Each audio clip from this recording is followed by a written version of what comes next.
Chukuma Okoro and Jane Ogoye. Thank you very much. And we also have Dele Fanimo staying back and Mazi Amobi Iheburu also joining the conversation. Gentlemen, thank you very much. My pleasure. Now let's dive into it very quickly. Of course, I'd like for us to pick up from where we left off, talking about the headline. It's right there on the cover pages. U.S. lawmaker wants visa ban as... Okay, now from The Guardian, this is how they report this story. The Kwankwaso and U.S. Lawmakers brouhaha, I would say. Well, U.S. lawmaker wants visa ban, asset freeze on Miyetti Kwankwaso. Now, quickly, let's look at the riders to that story. NNPP claims Kwankwaso victim of international hypocrisy, blackmail. Congressmen propose bill to sanction Chinese mining in Nigeria. Coalition urges swift passage of HR 7457. All right, so that's the... And then the banning of Chinese mining in Nigeria takes us back to a conversation that we had earlier in the week when we spoke to Professor Usue from Benue State, when he talked about the mining going on in Benue State. You know, he was very emphatic that it's Chinese that were doing it, and they had these terrorist groups, Boko Haram, you know, hovering around them, basically guarding them. And then these are the people that go into communities and chase, kill, destroy properties, basically drive away the people, and then mining just continues. You know, so it just brings that up. But anyway, that's the headline there. And yes, it's basically on the cover page. Sorry, please, before you give your take on it. From The Punch, religious freedom violations. APC and NPP back Kwankwaso as U.S. sanctions tension rises. U.S. Congress gets bill proposing visa ban, asset seizure for ex-Kano governor, others. You want me to take that one again for emphasis? APC and NPP back Kwankwaso as U.S. sanctions tension rises.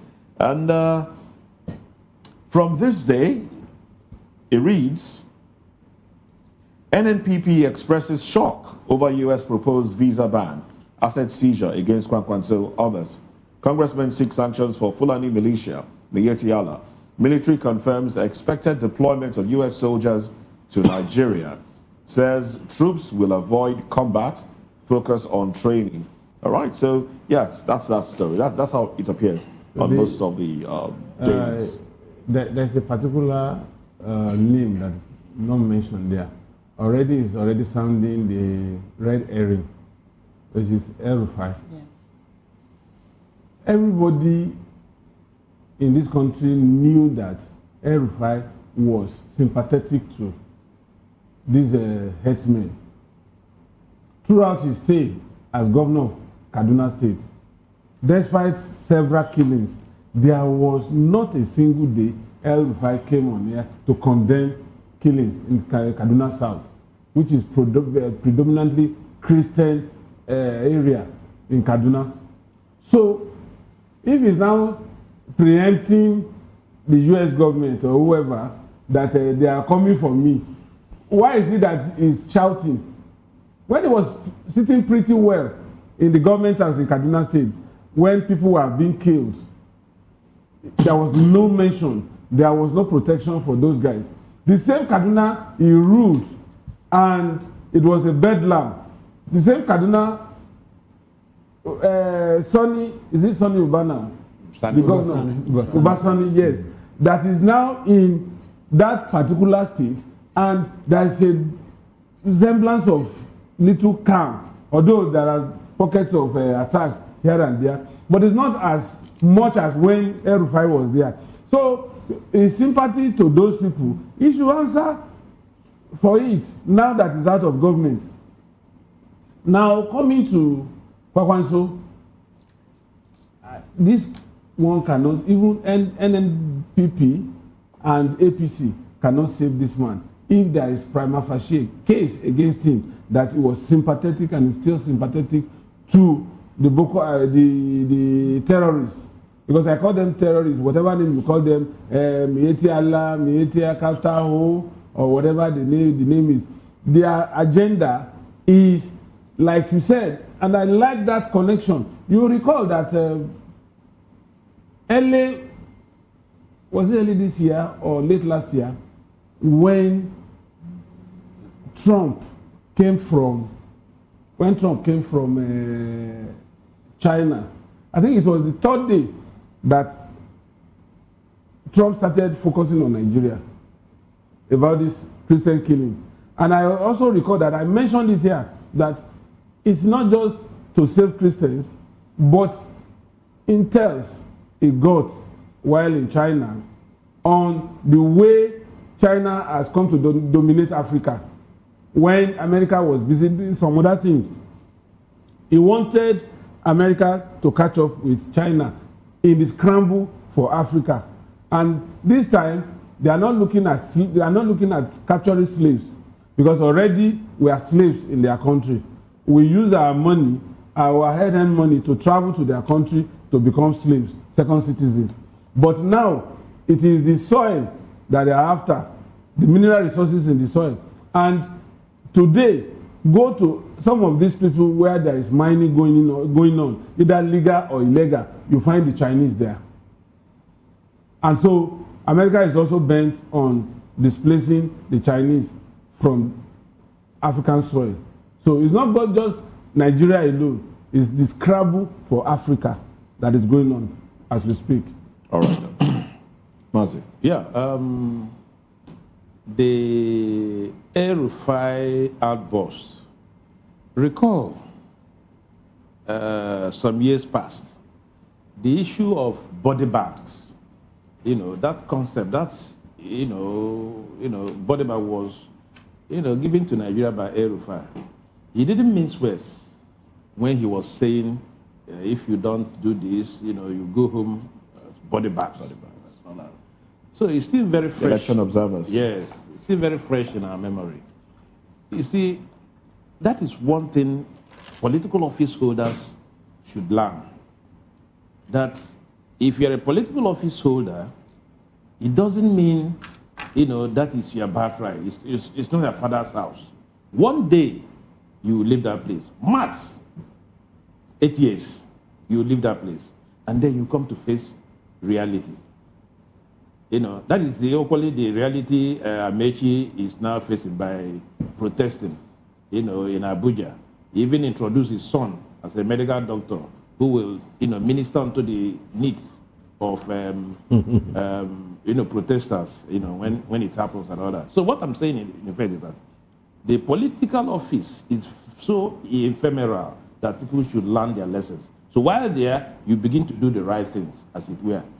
Coming to the Chinese, you know that in some universities here in Nigeria, you are taught Chinese language. You are taught Chinese language. They brought support, even to the extent that some state governors are even teaching Chinese language in their secondary school. Mandarin is being taught on radio in Nigeria because there is a collaboration with the Federal Radio Corporation of Nigeria and some Chinese organization to teach Mandarin on radio. So that's... But is that a bad thing, really? No, it's not a bad thing. What we're looking at is the long-term effect. Okay. What is the driving force, between what they are doing, what they want to achieve and all that. So I'm not surprised that it's happening in the north, particularly in the Zamfara area, where gold and platinum and all that in our mind. They give the share and people are there, people will be there, a helicopter will come and pick the materials and go, and all that. So Dela Leke, the Minister for Solid Minerals, really have some work to do, because earlier on in the administration, he touted the idea that it is the second oil. That was why Mr. President sent him to the solid mineral subsector to be able to galvanize the potential resources, hitherto that was not being harnessed from the solid mineral sector. So if we can guide, the solid mineral sector sufficiently, it will go a long way to also boost the economy of this country. That is why, if you want to take a better view of, why the Americans are here and all that, that's international conspiracy. Just like Dele, tangentially alluded to. There's this economic, international conspiracy. Some people have even branded the American support to iron our minerals, whether solid or liquid and all that. Be that as it may, the second scramble for Africa, or particularly Nigeria, has taken off. You know that China and America have taken diametrical opposition posture on issues, because China is an emerging world power, as it were. And America do not want to lose her pride position to any person. So it becomes a contestation of superiority. And where would they test it? It is in a foreign land. So, give or take, we should be able to, stamp our feet and galvanize the resources from the solid mineral sector so that it can help in boosting the Nigerian economy. All right, it's totally in shambles as we speak. All right, totally in shambles. Well, let's take some of the headlines here. Say from The Guardian. Dangote makes history as world's first refinery to hit 650,000 barrels per day capacity for CDU MS block. All right. And backlash trails Senate's version of new electoral act. The writer, ADC, MCE, Dixon, Ezekwesili back mandatory e-transmission of results. Well, we seem not to have seen the last of that protest. Talking about the protest for the transition of the electoral. Transport Ministry received 1% of 2025 allocation, rolls out 70%. All right. And then, well, those are the window headlines. You want to react to any of them before we go into some other headlines? But the big story here on the cover page of The Guardian is North decries 2027 politics despite insecurity. 4,654 deaths in 2025. That's the big story on the cover page of The Punch. Speaks to insecurity. And I would like for us The Guardian. The Guardian, I beg your pardon. Thank you very much. I'd like for us to take the riders. 3,141 abducted as kidnappings hit alarming peak. Banditry kills 2,724. Overtakes insurgency as deadliest threat. I like how we separate them. Insurgency is killing, is causing deaths. Banditry is causing deaths, kidnappings. I like how we just, North Central bloodier despite fewer attacks than Northwest. ACF decries worsening insecurity, urges leaders to refocus. Illicit mining, porous borders fuel expanding violence. Air Force vows relentless air power, intelligence surge. Well, these are the riders to that headline. Okay, I wanted to talk briefly about the Kwankwaso El-Rufai angle. But talking about how we separate these things, some of these things also have technical meanings.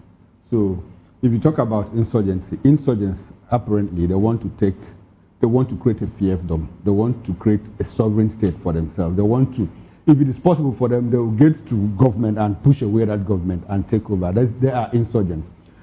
They are terrorists. Terrorists might not actually want to take over power from a government. So, but insurgents also use terrorism as their own track and as a tool. And until that is why when we say classify them as terrorists, Master, I don't know why you're smiling, Master. When you say classify them... Yeah, academic prowess. no, it's not academic prowess. Even Moses understands this thing, but he's just saying he likes the way we divide all of these things. He knows that there are various reasons why, because if you now declare them terrorists, it will be a call to action on the part of government, with international treaties and all of that. Foreign powers are even allowed by conventions and treaties, to go into other states and root them out, exactly what United States does.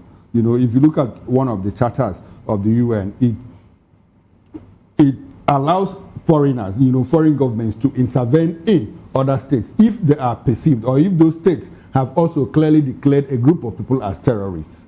So that is why the government is very coy sometimes, in trying to declare them terrorists. When they say bandits, it reduces them to criminal law and enforcement, more like use police action to take them out and all of that. Now, that said, when the Guardian says the North decries politics, Moses, I'd like for you to take that again because I have North decries 2027 politics despite insecurity.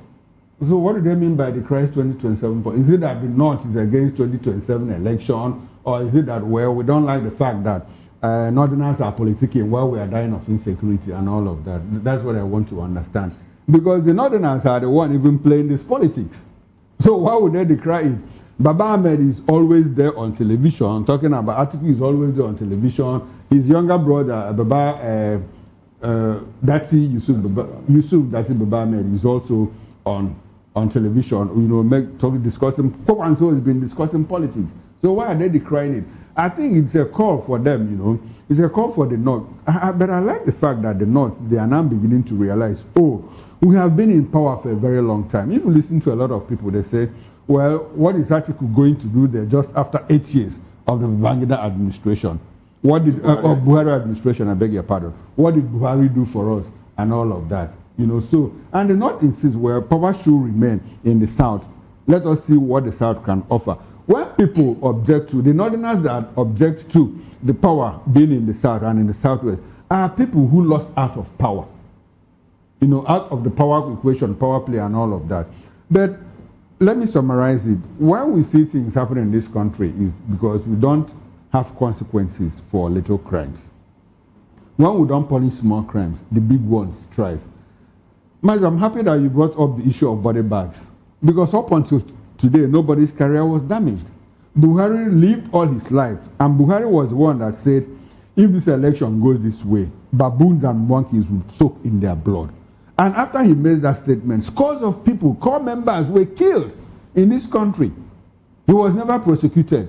Nothing happened. El-Rufai did the same thing. He was in government when he said, well, international observers and monitors, be careful what you do, otherwise you go home in body bag. That was a direct threat. And until he finished, even when he finished, his career he's not been arrested, he's not been prosecuted, and so we see all of these things. Now that we have outsourced our security to America, and America is saying, look, you are fingered, you are fingered, you are. That is the way I want America to come in. Until you cut off that source of funding and the supply of men and materials, this thing will never stop. And since the Nigerian government has failed to do that, now we have an America that is coming in to say, well, enough of all of this. The booths that are coming in, the 200 of them, it's good that they are coming in. But I like the fact, too, that the Nigerian government has told us, well, they are coming to offer training and operational support. If you put them to the battlefield, to the front lines, it will be a different story. And I know America, they are very sensible. They are not going to do that.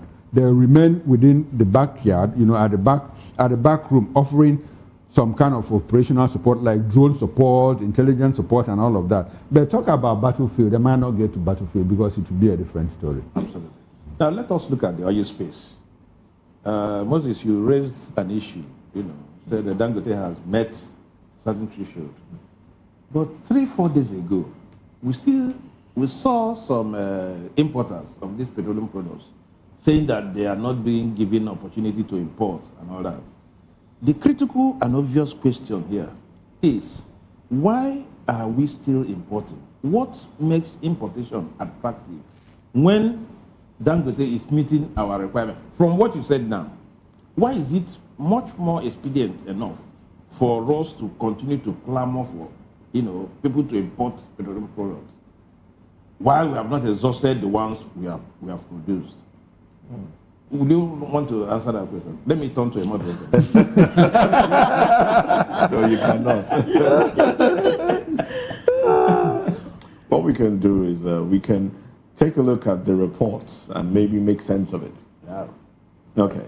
So this is what the report says. It says the Dangote Petroleum Refinery has achieved a major operational milestone with the full restoration and optimization of its crude distillation unit and motor spirit production block Both units are now running at optimal performance, further strengthening the steady state operation of Africa's largest oil refining facility. And following a scheduled maintenance exercise on the CDU and MS block, the refinery has commenced an intensive 72-hour series of performance test runs in collaboration with licensor UOP. Now, these tests are designed to validate operational efficiency and confirm that all critical parameters meet global standards. So basically, this just talks about how well the refinery is working. And we also know something, that Dangote Refinery has reduced the price of fuel, which basically is to edge out importers, because we hear there's a lot of importation going on. So them reducing it now, further edge out. And this also speaks to, this also addresses the conversation that we've been having around whether Nigeria's refineries can work or not work, whether they should be sold or not. Ojulare has put paid to it. Said it cannot work. There's a final nail to the coffin. There's a final nail to the coffin of the refineries from the group managing director. So let's not go there. Now, this particular one you're talking about, you see, a lot of propaganda, a lot of misinformation in the space. And unfortunately, my constituency is also a willing collaborator. 65,000 barrels of crude oil refined to get PMS, which is the petrol, is 100 million barrels, 100,100,000 barrels. I mean, liters. Liters. Now, our total consumption oscillates between 40 and 45. At peak, 50 million liters, leaving a balance of, if Dangote refines 100% of its capacity. I wanted to ask that question. Is it operational at full capacity? I said, they just told you now that they are itching towards 100% full capacity. Okay, itching. Okay. Now, let us assume that they are at 70%. At 70%, you still have 20 million liters that is above our consumption rate, if at 50 million liters per day. And that's why Dangote said, as at December, that he had 28 days buffer in case the refinery had to go for maintenance, routine maintenance, which means even if it's going to go for 28 days routine maintenance, it will still supply to the gas stations. Now, what is the business of somebody now define this to say he wants to import? Import at what? Which means it is either they are importing substandard products at cheaper rates, because most of us, we don't have the capacity to know the good and from the bad. Except you test them. Except to test them. And do we have equipment individually to test the one that is good and the one that is bad? So, what we are saying is, these DAPMA people, they are the ones sponsoring. Dangote is supplying only 37%, 45%. This is a man that has said he is capable of supplying Nigeria with needed fuel every day. And he is also saying, we have seen, myself and Chukuma, we have seen on a number of occasions, these trucks, branded trucks with CNG, supplying fuel to filling stations in Lagos, at least. So, 4,000 trucks at an average of maybe 45,000 liters per truck. Multiply that. And he's saying that he's willing to bridge what government was bridging during subsidy. That if you take fuel from here to the farthest part of Nigeria, in Borno, Sokoto, it will still be sold at the same price wherever in this country. So why are these independent marketers now still importing? To what end? Okay, Dele, to answer your question directly, why they are importing is because the industry sector has been deregulated and liberalized, so you have players inside it. Now, when you talk about disinformation or misinformation, I wonder who is doing the disinformation. Because that man, puts up a story in the newspapers. Oh, we shout, oh, it's sponsored. And we begin to interrogate all of that. Now, Dangote puts up his own version of another story in the newspaper. And we say, oh, no, we say, so which one do we take now? But the point is... I'm coming. As a matter of fact, the thing is this. It's all caught in the web of the big politics, within the oil sector. Dangote is playing politics. The other people are playing politics. You know why Dangote ran into problems with Farouk Ahmed, the NMDPRA boss, that was relieved of his duty. It was because he granted 30 licenses within 3 months, import license, including to NNPC, to do what? To import petroleum products. And Dangote was like, wow, just in a space of, not even 3 months, in a space of 30 days, you are granting 30 licenses. So it's all part of the, Dangote is willing, Dangote says, have we confirmed? Now, the regulatory agencies, what are they doing? Okay, so which which agency is supposed to regulate that? It is the downstream, it is the NMDPRA, When Dangote says, if you operate at full capacity, we are able to do this. Now, at what capacity are they operating? Have they done 50? Have they done 60? And they should tell us when they have done. Don't forget that Dangote is also exporting fuel. He's at liberty to do that. So at the end of the day, I think what the regulator should do is to balance it. So the end point is that Nigerians need steady supply of fuel. Nigerians needs the price to drop. We see some kind of fluctuation. Okay, we remove 100 naira, another day they add another 100 naira, another day they remove 20 naira, another day they add 100 naira. So the thing is still fluctuating. We are not yet at our best. We need to. I like the fact that it will still continue to fluctuate. It will still continue by international market. By international oil price, crude oil price, yes. and all of that. So, and we have heard all about it. What is holding BOA? What is holding Ibeto? We are told that 22 refiners from South Korea are coming. They are still on the way. They are still on the high sea with the equipment. For the past 4 years or so that we started hearing that South Koreans are coming.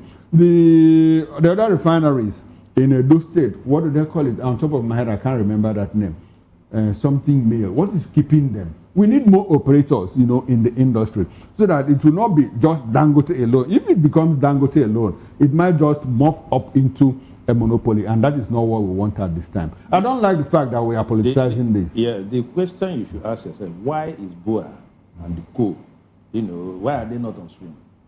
Okay. Financial outlay of building a refinery is so humongous. $20 billion as of then. Yeah, it's not a child's play. So for somebody to, muster that kind of financial power, it means the person has, the goodwill from international organizations and all that can raise these funds. And then that is why we always talk about the playing field, whether it is level or not, for investment to come in. Nigerian government should take cognizance of the fact that there must be a level playing ground for people to operate. Then government agencies should also encourage investors. You are there to help them out. You are not there to muzzle them up. Because what happens is that these government agencies will come up with a plethora of policies that will stifle, investors.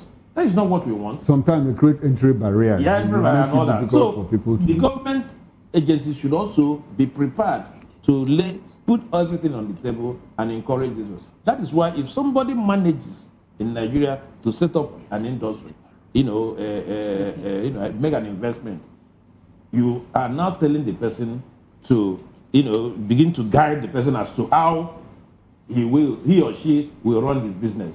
That was our grounds when TUC and what have you was trying to, where are they? Now they will not talk until Bua comes on stream and all that. They will not know what the man is going through to put this investment in place. So what I'm saying in effect is that a lot of government needs to come up with regulations and make these regulators have a human face. Because what it means is that unless you destroy businesses, you will not be held as a regulator. So regulators should also partner with investors to be able to ensure regularity of petroleum products, as it were. Because for the past 6 months, we have not heard that there is fuel scarcity somewhere. That's a plus. All right, then. But let's take some other headlines here. On the front page of the Guardian, let's look at this, of the Punch, sorry. Kwara massacre, survivors traumatized after deadly attack. Soldiers occupy deserted community. Blackouts, 300 billion naira power lifeline for hospitals, varsities, heat snags. Coup plotters will face justice. That's coming from the air chief. Senators clash as Umahi defends ministry spending. Which would you? I think we should talk about the Kwara massacre. Said the soldiers. What is the business of soldiers in a deserted community? What is their business there? When people were not killed, they were nowhere to be seen. Did they go there? Now they have gone to occupy the villages that people deserted. So what are they doing there? I wonder. To watch over who? No, waiting for another strike. Another strike. And how long will they be there? How long will they be there? Before you send Jack Robinson, 2 weeks they're out. These guys will come again and strike. And strike. And how many of them? How many soldiers do we have? Some people put it at 65. 65,000. Yes. 6,000. They are so inadequate. Where lies the power of technology? When gunmen attacked Okpa Binimbo in Enugu State, that was the incident where the then governor Ifeanyi Ugwuanyi, ambassador designate, was, I think at that time he told the commissioner, well, they got information, that the communities raised alarm. Well, we have information that gunmen were going to attack us, and they reported to the police. The governor at that time, between the police commissioner and other security agencies, the police commissioner then played it down. Now, when the incident happened, the people put a call to the governor. We told you. Now, governor called the state commissioner of police, the state commissioner of police said, oh, well, I need to get clearance, from above. And the governor himself, even though when he got interested in politics and his second term, he started recanting. But I was an editor then, and I was in Enugu at that point. I spoke to a few people, including victims. And they said at that time, the governor put up a call, to Villa, and it was put on hold for more than 6 hours. He couldn't reach the president. And by the time he got through to the president, Buhari, then, the damage had been done. You know what he did? When the police went there, they started arresting natives who had tried to defend themselves. So you just hear that now, soldiers have occupied deserted villages. To what end? They've stationed their armor tanks there. That's what's in the papers. Waiting for another onslaught. That is why the intervention of the international community becomes much more relevant. Because of obvious lack of commitment by the government. Because if there is any attack in another place now, they will now move there. Now we are not talking about people that deserted their villages. Why don't you ask them to come back and then provide? The people would not want to come back at this time. At this time. And when we are discussing that, how about Riley Moore came and said he went to Benue. He was supposed to go to. I spoke with one of those people that accompanied him, to Benue State, the IDP camps. They said they were supposed to move from there to Plateau State. But when they finished the exercise in Benue State, the man said, well, let's go back to Abuja. I can't take this anymore. And he had documented over 600,000 people living in IDP camps in Benue State. Now, the president, the governor, and the security agencies, National Security Advisor, Federal Executive Council, nobody is talking about returning these people to their homes that have been occupied by the people that drove them away. and we are declaring state of emergency on insecurity. What would that be? What kind of state of emergency is that? When you know known people that are occupying other people's native lands, and you say, well, now what the first lady did the other day was when she went to the IDP camp, she dropped 1 billion naira for them. Okay, let's see how this thing can do. Drugs, schools, and exercise book for the children. I mean, Palliative. are we not playing? Is it not, what do they call it? We're just playing with human lives. That's all. Okay. And it just shows how funny we can be in this country. Somebody came to a community, killed over 200 people, left unchallenged. Days after, we're now saying soldiers should occupy that same space. Who are they protecting? The ones that are still in the forest, they are not ready to come back. You are not even, these people had to search for their kids and kins that are missing. Some were found dead in the forest. We didn't do anything about that. Then, did you gather enough intelligence to go after these people wherever they are, if they are still within the country? No. You are saying you are occupying the... Let me paint a picture. We had a guest here who told us from Benue State. You know the status of the Oni of Ife? Yes. The status of the Obi of Onitsha or the Emir of Kano. Now the chief people have their own traditional ruler who they call Totif. You know? Now this Totif, we are told, his native palace is being occupied by terrorists. The guest told us. His palace, not in the city where he lives though, his palace in his native community is occupied by terrorists who drove everybody from that community away. And nobody to flush them out. Up until this moment. That is why, I continue to insist. That is why, it shows that we need help. We really need help. We need help. need help. We need help. But what Because sort we have of demonstrated help do we need? What incapacity. sort of help do we need? We need help. Is Because- it not capacity or complicity? Whichever way, we have not acted Because if rightly. you look at it, It could be Right up- incapacity, it could be complexity, it could be whatever. What is paramount is that we need help. We need some help. people to put in Admittedly, action. And we that is need help. why what America has done so far is very significant. Significant in the sense that, it is now galvanizing us. It is now opening our eyes to see very clearly. I tell you, in the coming weeks and months, the issue of insecurity, banditry, terrorism, and what have you, will become clearer in this country. It will become clearer, and then we'll now take steps. Once it becomes clearer, Nigerian government will now take steps to cut, these people to sizes, and Nigerian people begin to lead a normal life. This is not normal; it is abnormal. some would say we need help, yes, but then right after December 25 attack, bombing, we've had more than about almost 5,000 deaths It will get Yes. worse in about before it 30 gets days better. alone. It will get worse before it gets better. Okay. And getting worse is talking about the lives lost. More lives will have to go before it gets better. Quite unfortunate. Well, let's talk about the Ministry of Works. Umahi's clash with senators as he defends ministry spending. So Senator David Umahi, basically, according to the headline here, has clashed with senators as he defends the spending by his ministry. You want to react to that one? What are we going to say about all these things?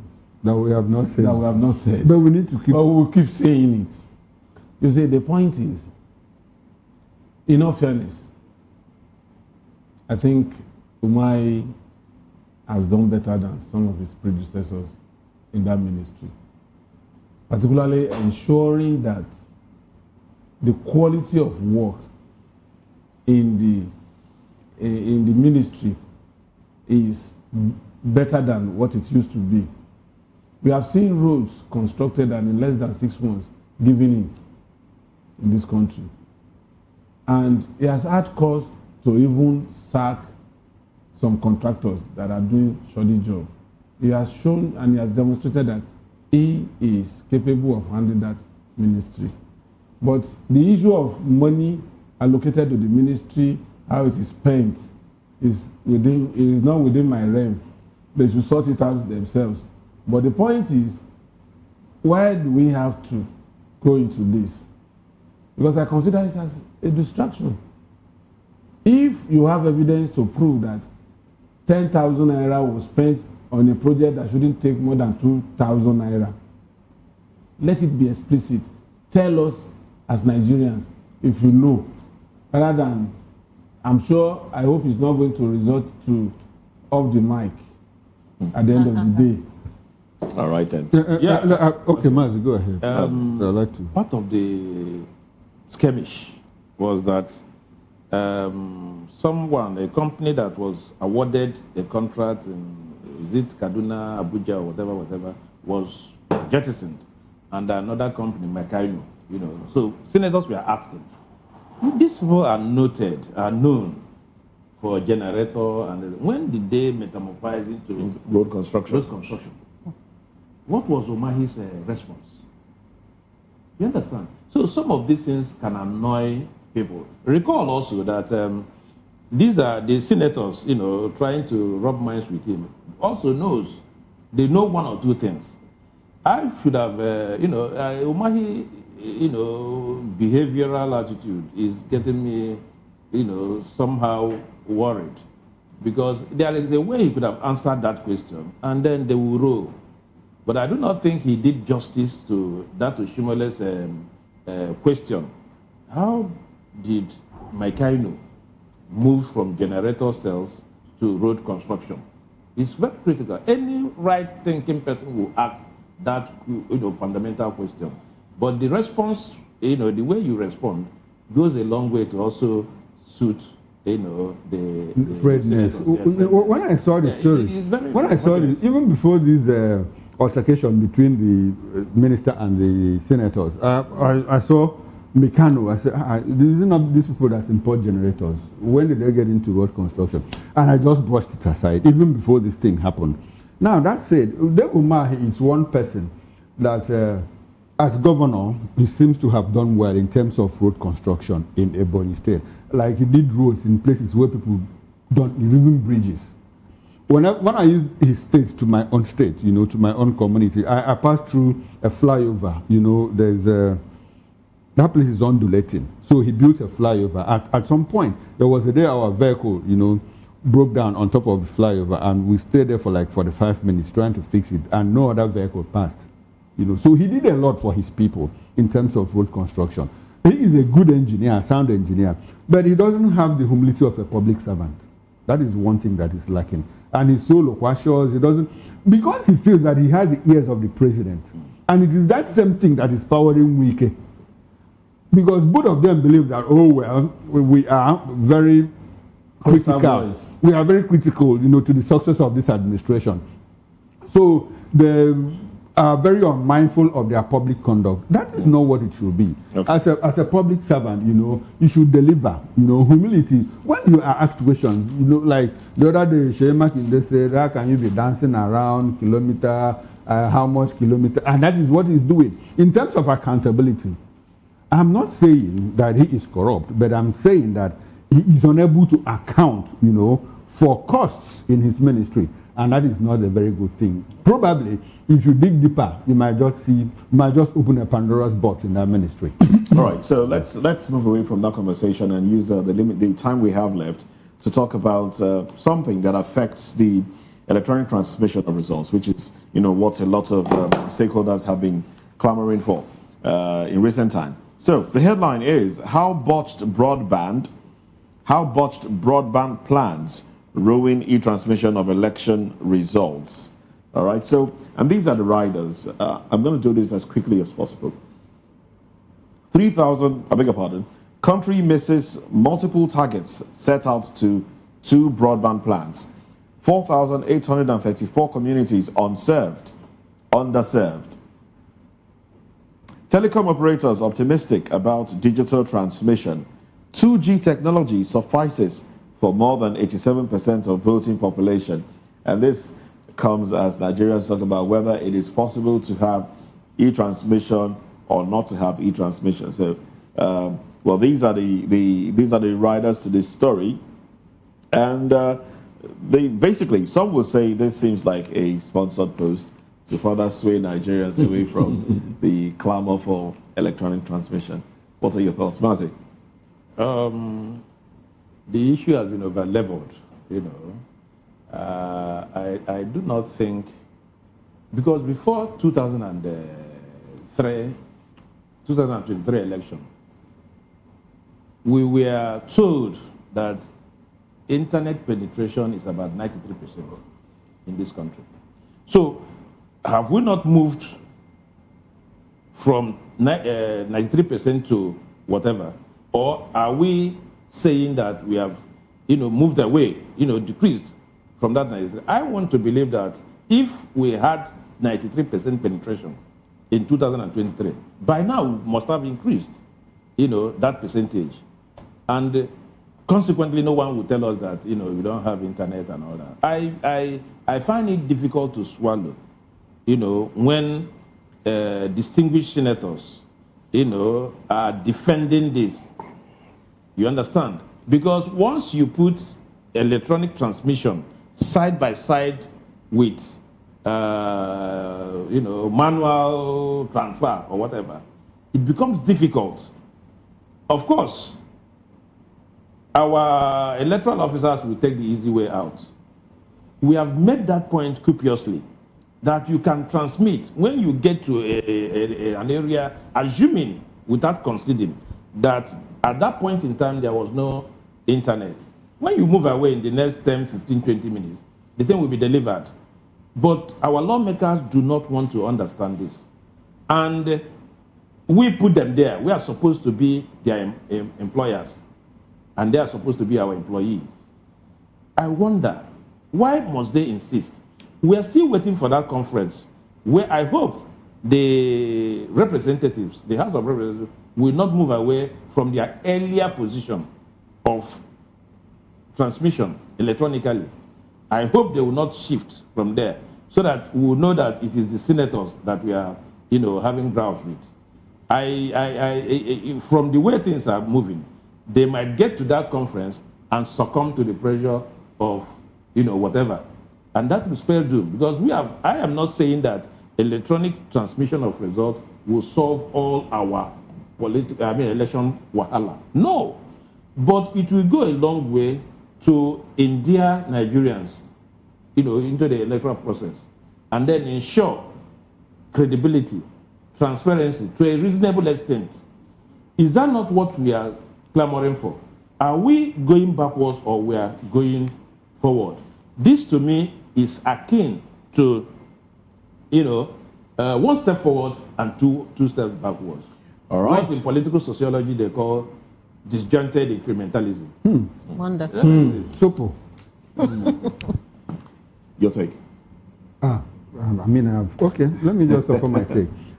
With what they have, the statistics that you read Yes. out, and it's still, how can I put it now? I'm trying to, it's neither here nor there. From what I know, I use my village as an instance, My community, as local as we are, it's urban when you compare it to most communities in some parts of the country.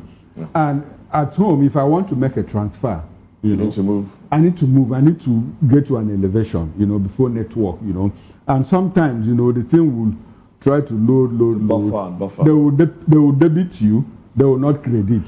And now you have to go to bank. At that point, bank will tell you that it will take 8 working days, to reload and all of those things. So I'm not saying that we shouldn't experiment with it, but my opinion is that, well, instead of senators asking us or telling us, oh, no, we don't have internet in my village, between now and 2027, they should ensure that telcos upgrade to the point that our internet connectivity becomes top-notch. Our telephony rate increase was highest in the world when we rolled out. But the argument is you need 4G right now to do some transfers. Okay. If you want to do such monetary transfers and the rest. But for this one, all you need is 2G, which is very which the can question take is that too. SMS kind of thing.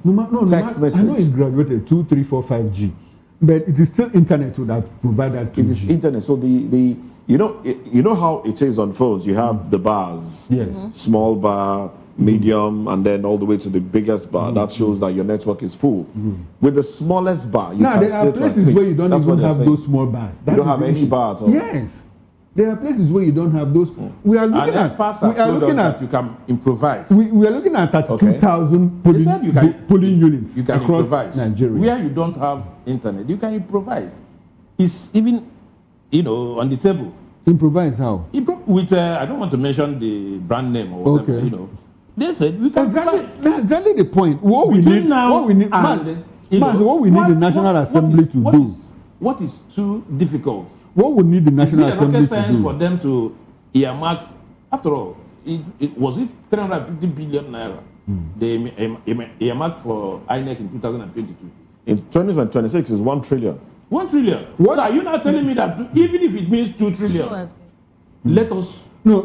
those things. Mazi, we should not let INEC get into telecommunications business. What we need to do is for NCC and the Ministry of Communications to ensure that we have Perfectly well. internet I'm not saying that connectivity. All right, then, But this if money is the issue, we should provide more money All right, to then. INEC to ensure internet penetration 100%. This would be a good place to anchor the conversation. Thank you very much, gentlemen, for your time. Daily Fanimo and Mazi Amobi Hebrew, both public affairs commentators. And Chukuma makes a comeback later tonight at 6 p.m.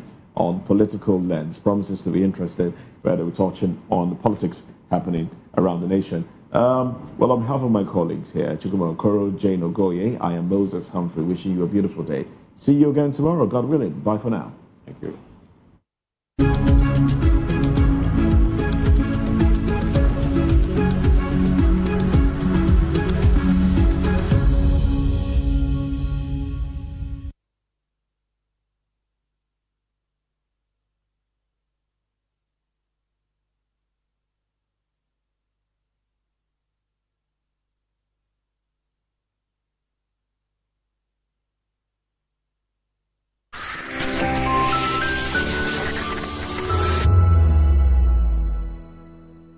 We encourage you to click on the like button and subscribe to our YouTube channel. We are Voice of the People TV. Also follow us on all our social media platforms. We are at VOP TV Live. Visit our website www.vop.ng for fresh and trending news. Also watch us live on SLTV channel 264. VOP TV, Voice of the People Television. When I first heard VOP, I thought they were talking about me because I'm a voice-over personality. But no, this is Voice of the People TV, and you are riveted forever because this is the place to be. Yo guys, your boy Chella, shout out to VOP TV. I love you guys. Salut tout le monde, Suspect 95, là on est sur VOP TV. On passe un bon temps. J'espère que vous kiffez, on est au Afrima. On est ensemble, VOP TV. Don't see me like a fool because I don't do giddy giddy giddy. VOP, you don't know Stoneware from Ghana representing live and living color. Yeah, Beam Nation President. Outside with it. Bless up. Hello, this is Milo from Ivory Coast. Keep watch Voice of the People TV. Regardez la voix du peuple, la télévision de la voix du peuple. Que Dieu vous bénisse. À très bientôt. Love you so much. Hi guys, what's up? This is Gaze Baba. I am watching VOP TV. Usually you be told to not touch the dial, but I tell you to touch the dial and increase the volume. Like, keep it locked. It's Afro Gospel. Thank you. Hello, my name is Shego Arunze. You're watching VOP. Don't change the dial. My Joe, fine girl. My Joe, fine babe. Yes, don't touch the dial. This is me, Dr. Adiwala Iba. Keep watching VOP TV.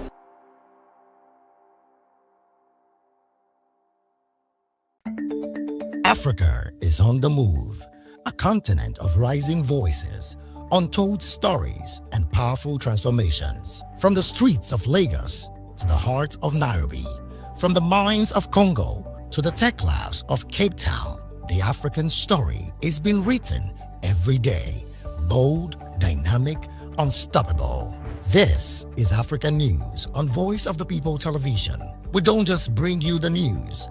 We analyze and bring you Africa's heartbeat, the politics that shapes our nations, the economies that drives our future, the cultures that defines who we are, the voice that must be heard. Africa News, Africa's voice, Africa's future. Where Africa speaks, the world listens.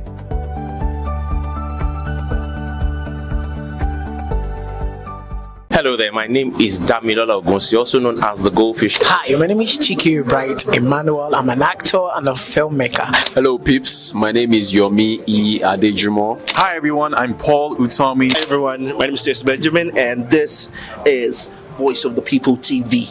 I need you to keep it locked to VOP TV. See, are you looking for good entertainment? You want to get good movies, good music, politics, talk shows, sports and entertainment. You really want a channel that gives you everything you need without you having to run around. VOP is where you are. That's Voice of the People. If you're not listening to this, you're not one of us. And you deserve to be killed. Scrap charge. Don't be killed, but watch it or I'll find you. And I want you. And you are locked on VOP TV. Don't go nowhere. This is where the juice is. This is where all you need for entertainment, politics, movies, and whatnot. And keep watching VOP TV. So keep it locked because I'm locked already, man, and it's money back guarantee. So you're gonna have a good time because I do. And please keep watching VOP TV. I won't want to actually, I beg you, subscribe, watch it. If not, whatever you see, you see. You better not touch that guy because VOP is the plot.